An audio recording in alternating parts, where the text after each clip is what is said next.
Dan ini yang sebelum diatur ya guys ya. Ini nge-lag banget dan perlu teman-teman ketahui bahwasanya di Aether XX versi terbaru ini banyak pengaturan yang dikembangkan ya. Jadi nggak bisa asal-asal setting. Jadi kalau asal-asal setting ya kayak ginilah kenampakannya ya guys ya. Kayak slow motion gitu ya. Bapak ini udah lumayan settingan yang paling bagus, dan dari tadi saya nyeting ini doang. Ini udah bagus settingannya, dan tidak lihat kecepatan di atas 100, nggak turun-turun. Itu sudah saya atur ya guys ya. Buat gaya juga bisa ini. Jadi lancar 60 fps.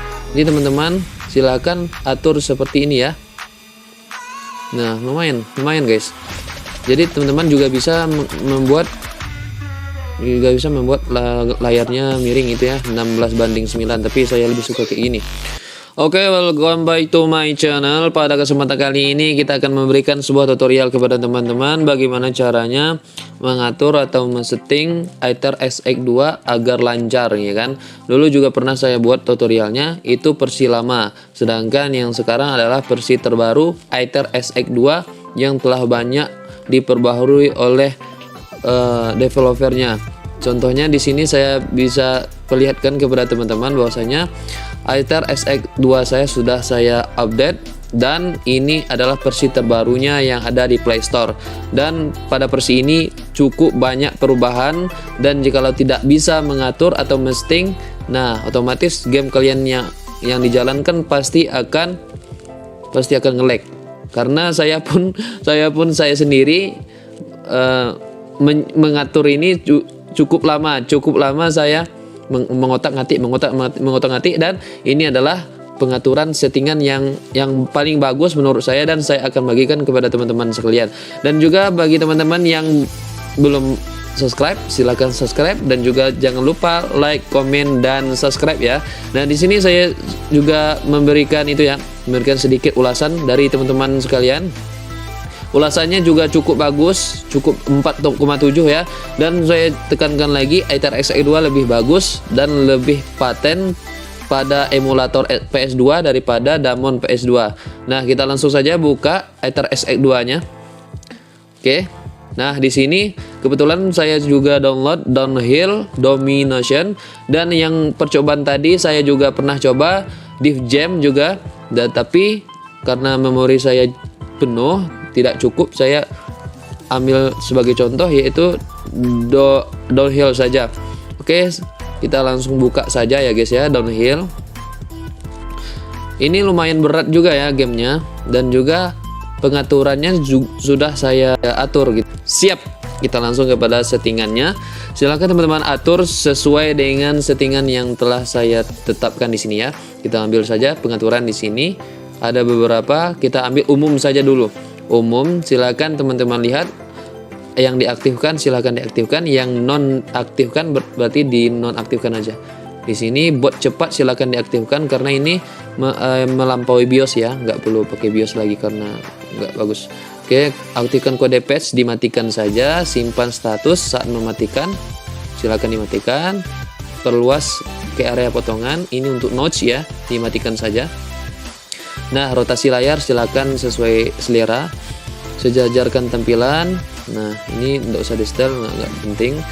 Nah, lanjut kepada tampilan layar. Nah, ini juga berpengaruh kepada FPS atau kecepatan saat bermain game ya. Di sini teman-teman bisa lihat tampilkan notifikasi. Nah, di saat kalian mencentang ini semua, menconteng ini semua, menghidupkan ini semua, otomatis FPS-nya akan turun karena memaksa untuk menampilkan gitu kan. Nah, ada beberapa saran dari saya, silahkan teman-teman tampilkan FPS dan kecepatannya saja. Silahkan yang lain dinonaktifkan ya. Di sini di bagian umumnya. Oke, kalau sudah kalian atur, kalian pindah kepada sistem. Nah, di sistem ini dulu sebelum update, sistemnya ini ada beberapa perubahan, dan setelah update dan ada beberapa perubahan lagi. Nah, silakan teman atur seperti ini. Tingkat siklus EE and rocking naik, pilih yang 100%, dan lewat siklus EE silakan ambil yang paling bawah, underclock maksimum. Nah, kalau di sini mode affinity control, silakan teman-teman ambil EE panah GS panah PU. Nah, ini paling penting ya guys ya. Kalau teman-teman salah pilih, ini bisa fatal, bisa nggak bagus gerakannya. Nah, di sini silakan aktifkan multi thread view dan aktifkan view instant. Nah, CVD cepat ini silakan dinonaktifkan saja. Nah, peringatan tentang pengaturan tidak aman silakan. Takutnya nanti ada yang overhead, nanti ada notifikasinya. Yang paling penting adalah kontrol kecepatan guys. Di sini kalian harus mengontrol kecepatannya agar tidak melampaui dari 100%. Di sini sudah saya hidupkan bahwasanya di sini, misalkan di sini. Nah, nanti kalau kalian tidak menghidupkannya, otomatis bisa jadi kecepatan HP kalian itu kan ngebut tuh, ataupun ada yang ngebut gitu kan, sampai 200 kecepatannya. Jadi terlalu cepat juga nggak bagus gitu kan. Aktifkan, silakan atur kecepatannya normal 100% dan kecepatan lambatnya 60%. Nah, silakan kalau sudah diatur, kita langsung saja kepada grafis ya. Di sini sudah saya lihat bahwasanya pengaturan yang terbaru lumayan rumit untuk dipahami. Silahkan ambil yang grafis lagi, OpenGL. Nah, render GPU-nya silakan OpenGL saja, dan tingkat resolusinya juga sudah saya coba beberapa kali percobaan. Nah, ada 2 kali resolusi saya coba. Nah, cukup lumayan. Tapi kalau teman-teman HP-nya lumayan kurang mumpuni, silahkan ambil yang ke atas ya, 1.75 resolusi. Jadi kurang dari 2 resolusi. Nah, di sini penyaring bilinearnya silahkan ambil PS2, Mi mapping penuh PS2 saja. Nah, filtering silakan jangan diambil PS2 ya, otomatis saja karena tidak menentu. Nah, filtering ini lumayan kalian hidupkan untuk filter frame rate. Jadi nggak usah dimatikan, silakan ambil 2 atau 4 saja, itu sudah cukup. Oke, untuk akurasi blending silakan ambil yang ultra saja. Nah, ini yang paling penting ya, ambil ultra saja, nggak perlu yang ambil minimum. Nah, tekstur ini silakan sebagian.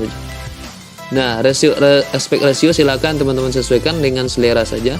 Saya ambil yang 16:9 ya. Nah, silakan aktifkan fade switch screen kalau mau yang 16:9 tadi. Nah, not install aktifkan ini, nggak usah diaktifkan. VS-ing ini nggak usah diaktifkan juga, host ini jangan diaktifkan. Silakan diatur sesuai dengan yang ada di tampilan YouTube ini ya. Shader FFA ini diaktifkan saja guys, karena saya sudah coba berulang kali nih. Dan kalau sudah selesai pengaturannya, silahkan pindah ke paling ujung. Nah, di paling ujung ya guys ya. Audio, kartu memori, daftar mainan, BIOS, opsi ini yang paling penting, opsi lanjutan ini. Biasanya kalau di itu ya, biasanya kalau di versi lama ini tidak ada. Ini adalah perbaharuan dari versi terbaru gitu. Oke, kebetulan saya pakai HP Xiaomi ya guys ya. Di sini sudah ada infografik yang terbaru gitu, info driver grafik. Di sini otomatis kita bisa melihat ternyata HP kita memakai GPU OpenGL, bukan Vulkan ya. Yang tadi kan ada pengaturannya Vulkan atau OpenGL, silahkan teman-teman atur sesuai dengan yang HP-nya pakai gitu. Nah, di sini aktifkan Recompiler ini diaktifkan ya guys ya. Kalau pasti 64 bit yang pakai Black ini, oke. Oke, aktifkan ini mode mikro silahkan diaktifkan. Aktifkan PUI Recompiler, aktifkan IOP Recompiler, aktifkan FPU koreksi ini diaktifkan ya. Aktifkan memori cepat juga diaktifkan. Nah, yang rendering lanjutan, kan rendering tadi kan dari grafis kan, ini dilanjutkan pada opsi lanjutan ini. Ini tandanya sudah diperbaharui. Konversi pelet GPU ini diaktifkan ya guys ya. Nah, dithering nih skala bawaan. Nah, interclashing ya, tidak interclashing, otomatis saja ya. Nah, level perbaikan ini saya ambil agresif karena lebih cepat gitu ya. Nanti kalau dibuat otomatis bingung, diambil agresif saja. Ini ukuran antrian ini kalian ambil yang paling bawah 3 frame. Nah, ini enggak apa-apa. Yang thread render software ini kalian ambil yang paling bawah juga 5 thread.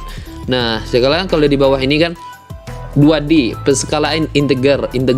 Nah, saya juga pernah mengaktifkan ini, ternyata membuat kecil gambarnya gitu. Jadi jernih tapi kecil gambarnya, ini nggak disarankan untuk dihidupkan.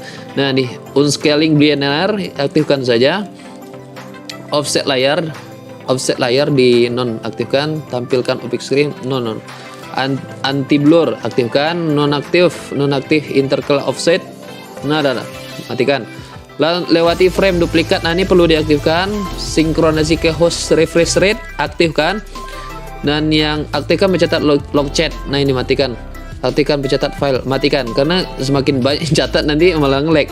Aktifkan konsol EE. Ini perlu diaktifkan karena EE ini kan berhubungan dengan GPU ya. Aktifkan konsol OP, aktifkan pencatat baca DPD ini tidak usah diaktifkan, dimatikan. Nah, yang terakhir matikan dual score blending ini diaktifkan ya guys ya. Silakan teman-teman lihat pengaturannya seperti ini. Nah, mainan kita kembali kepada grafis. Nah, di grafis ini teman-teman bisa mengatur resolusinya. Kalau misalkan memang HP teman-teman tuh udah kentang banget ya dinaikkan aja lah resolusinya 1,5 itu kan. Maksud saya itu dikurangi resolusinya gitu. Nah, biasanya kalau yang udah itu ya udah 1,5 ini udah lancar biasanya kalau memang HP terkentang mungkin ya. Nah, di sini begitulah guys. Tutorial tata cara menyeting atau mengatur Aether SX2 di Android kentang. Oke guys, jangan lupa tinggalkan jejak kalian, like, komen, dan subscribe guys, karena subscribe itu gratis. Sampai jumpa kembali kepada video yang selanjutnya tentang tutorial yang bermanfaat guys.